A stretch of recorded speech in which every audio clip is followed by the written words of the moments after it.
বিশ্বাস অবিশ্বাস হচ্ছে গিয়ে আপনারা অর্থায়ন করেছেন বলেই কিন্তু করতে পেরেছি। তো আপনাদেরকে অসংখ্য ধন্যবাদ। তো এখন মোটামুটি আমরা একটু মিষ্টি মুখ করবো সবাই মিলে। আপনার জন্য দোয়া রইল ইনশাআল্লাহ। আসসালামু আলাইকুম, আমি এখন দাঁড়িয়ে আছি আমাদের সেই সুলেমান ভাইয়ের বাড়িতে। তো কিছুদিন আগে আমরা এসেছিলাম, তখন ঘরটা দেখেছিলাম যে পুরো ভাঙা। আপনারা ভিডিওগুলো স্কিপ করে দিচ্ছি, আপনারা দেখতে পাচ্ছেন যে ঘরের পরিস্থিতি কী অবস্থা।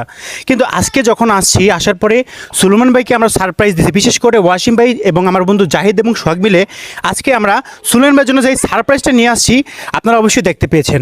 আর সবচেয়ে বড় কথা হচ্ছে, আমি সুলেমান ভাইকে জিজ্ঞেস করতে চাই, ভাইয়া আজকে কী অনুভূতি হচ্ছে আপনার?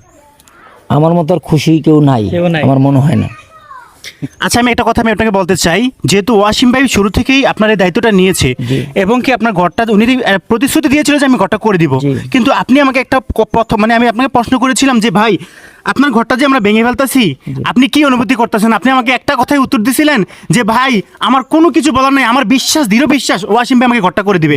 কিন্তু আজকে ওয়াসিম ভাই ঘরটা কমপ্লিট করে দিয়েছে। আপনার কি দৃঢ় বিশ্বাস আছে প্রয়োজনীয় যা আছে, মানে ওয়াশরুম থেকে শুরু করে যাবতীয় যে কাজগুলা, এবং আপনার দিক বিবেচনা করে ভাইয়া কি আর কিছু করে দিবে আপনাকে? ইনশাআল্লাহ আমার বিশ্বাস আছে। বিশেষ করে ওয়াসিম ভাইয়ের জন্য দোয়া করবেন এবং কি আমাদের টিমের জন্য দোয়া করবেন, যাতে করে এই কাজগুলো আমরা করতে পারি। এইটুকুই আমাদের চাহিদা।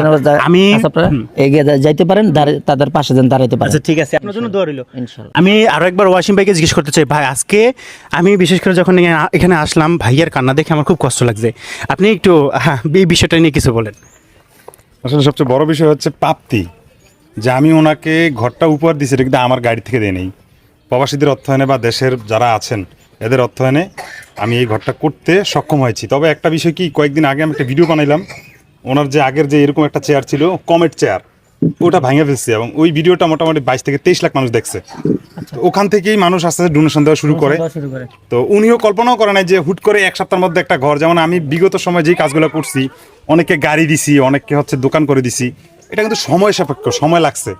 কারণ অনেকগুলো টাকা অ্যারেঞ্জ করে মানুষকে কনভিন্স করে কিন্তু কাজগুলো করতে হয়।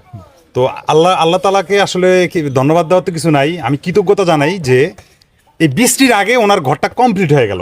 মানে এটা একদমই ম্যাজিক্যালি, এই ম্যাজিক ছাড়া কখনোই সম্ভব না। তুফান নামার সম্ভাবনা আছে। হ্যাঁ, এই যে এখন হচ্ছে কি যে বৈশাখ চলতেছে না, এই এখন কালবৈশাখী শুরু হলে কিন্তু উনি আগের ঘরে থাকতে পারতো না। ছোট বাচ্চা, মানে কত মাস ছোট বাচ্চাটার?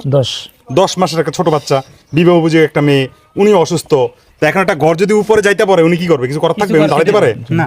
তো এটাই আর কি। সবাইকে ধন্যবাদ যারা অর্থ ডোনেশন করেছেন, আর এভাবেই আমাদের পাশে থাকবেন যাতে আমরা এই ধরনের অসহায় মানুষ। আরেকটু কথা বলতে চাই ভাই, যেহেতু এতটুকু পর্যন্ত কষ্ট মানে পরিশ্রম করে দিয়েছেন, আরেকটা অনুরোধ থাকবে, শুধু আমাদের ভাইটার জন্য বাদ বাকি যে কাজগুলো আপনি আপনার মাধ্যমে সেগুলো কমপ্লিট করে দেওয়ার চেষ্টা করবেন। ইনশাআল্লাহ। অনেকে আশ্বাস দিয়েছে যে ওনার ওয়াশরুম, তারপর হচ্ছে ওনার